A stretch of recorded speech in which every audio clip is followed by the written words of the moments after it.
نحمده ونصلي ونسلم على رسوله الكريم اما بعد فاعوذ بالله من الشيطان الرجيم بسم الله الرحمن الرحيم الحمد لله رب العالمين الرحمن الرحيم مالك يوم الدين إياك نعبد وإياك نستعين اهدنا الصراط المستقيم صراط الذين أنعمت عليهم غير المغضوب عليهم ولا الضالين آمين۔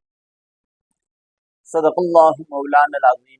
معزز سامعین کرام، کلام الہی جو اللہ تبارک و تعالی نے اپنے حبیب اکرم صلی اللہ علیہ وسلم پہ نازل فرمایا، یہ کتاب ہدایت ہے، اور اللہ تبارک و تعالی کے کلام کو اللہ تبارک و تعالی نے ما کان و ما یکون کے علوم سے بھر دیا۔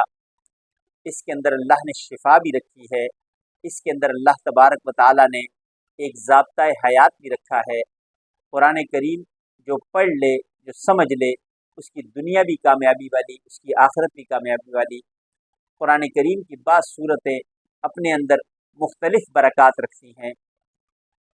ایک وظیفہ آج آپ حضرات کی نظر کر دوں، ایسا وظیفہ جو بیمار ہے وہ یہ کثرت سے پڑھے، اللہ اسے شفا دے دیتے ہیں۔ جو بے اولاد ہے وہ کثرت سے پڑھے، اللہ اولاد کی نعمت سے نواز دیتے ہیں۔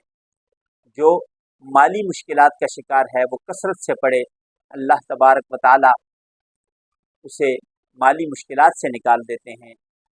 جو طالب علم ہے، علم کے حصول کے لیے وہ کثرت سے پڑھے، اللہ تبارک و تعالی علم ان کے لیے آسان کر دیتے ہیں اور علم نافع سے نواز دیتے ہیں۔ جو کوئی بھی ضرورت مند ہے، اپنی جس ضرورت کے لیے بھی پڑھے، اللہ تبارک و تعالی اس کے لیے اس ضرورت کی راہ کی رکاوٹوں کو دور کر دیتے ہیں۔ وہ وظیفہ ایسا وظیفہ ہے کہ ہر وقت زبان پہ رہنا چاہیے، اور اس کے مفہوم کو جب دیکھا جائے تو اس مفہوم میں سراسر اللہ تبارک و تعالیٰ کی وحدانیت اور اللہ تبارک و تعالیٰ کی طرف رجوع، اللہ کی عظمت کا اقرار اور اپنی مجبوریوں اور اپنی تکالیف کو اللہ کے سپرد کرنے کا ایک مضمون ہے، جو کہ قرآن کریم کا خلاصہ کہلاتا ہے۔ سب کچھ کرنا اللہ نے ہے، اللہ کے سوا کوئی کچھ نہیں کر سکتا۔ اللہ جو چاہتے ہیں، جیسے چاہتے ہیں ویسے کرتے ہیں، لیکن اللہ نے دعا کا ایسا رستہ رکھا ہے، جب کثرت سے اللہ تبارک و تعالیٰ سے دعا مانگی جاتی ہے تو اللہ تبارک و تعالیٰ دعاؤں کو قبول کرتے ہیں۔ سورہ فاتحہ ایسا وظیفہ ہے کہ جو شخص کثرت سے سورہ فاتحہ پڑھتا رہے، اللہ تبارک و تعالیٰ اس کے لیے آسانیاں پیدا کر دیتے ہیں، مشکلیں اس کی آسان ہو جاتی ہیں، اس کی ترقی کی راہیں وہ کھلتی چلی جاتی ہیں۔ اللہ تبارک و تعالیٰ جو محرومی اس شخص کی زندگی میں ہوتی ہے، اسے اس محرومی کو نعمت سے بدل دیتے ہیں، اور اللہ کے لیے یہ کرنا کوئی مشکل نہیں۔ اللہ تبارک و تعالیٰ فرماتے ہیں اذا اراد اللہ شیئا ان یقول له کن فیکون۔ اللہ تبارک و تعالیٰ جب کسی کام کے کرنے کا ارادہ فرماتے ہیں تو یہ نہیں فرمایا کہ اللہ ارادہ کرتے ہیں تو وہ کام ہو جاتا ہے، ہو جاتا ہے میں بھی وقت لگتا ہے۔ اللہ تبارک و تعالیٰ جب کسی کام کے کرنے کا ارادہ فرماتے ہیں کن ہو جا، فیکون وہ کام ہو چکا ہوتا ہے۔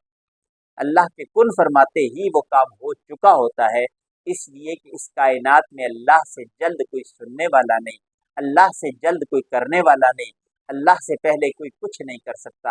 اللہ جیسے چاہتے ہیں ویسا کر گزرتے ہیں۔ تو یہ میرے رب نے قرآن کریم کی ابتدا کی جو صورت رکھی نا، سورہ فاتحہ، اس کے اندر اللہ تبارک و تعالیٰ نے بہت زیادہ تاثیر رکھی ہے، اور تاثیر ایسی ہے کہ جس مقصد کے لیے بھی اس صورت کو پڑھا جائے، اللہ تبارک و تعالیٰ وہ مقصد نصیب کر دیتے ہیں، وہ مقصد حاصل ہو جاتا ہے۔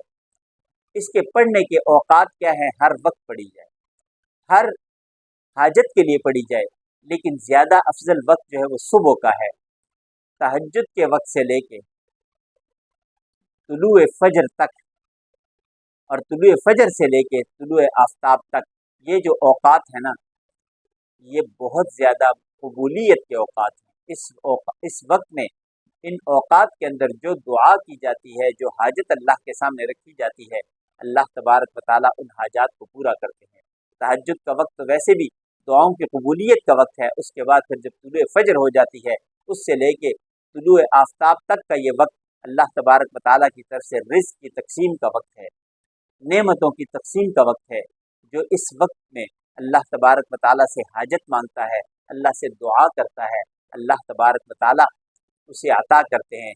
یہ وقت غفلت کا وقت نہیں ہوتا، اسے غفلت میں نہیں گزارنا چاہیے۔ اللہ تبارک و تعالیٰ سے دعا ہے کہ اللہ تبارک و تعالیٰ ہم سب کے اپنا فضل فرمائے، اپنا کرم فرمائے، اور اللہ تبارک و تعالیٰ ہمیں اپنے در کا سوالی رکھے۔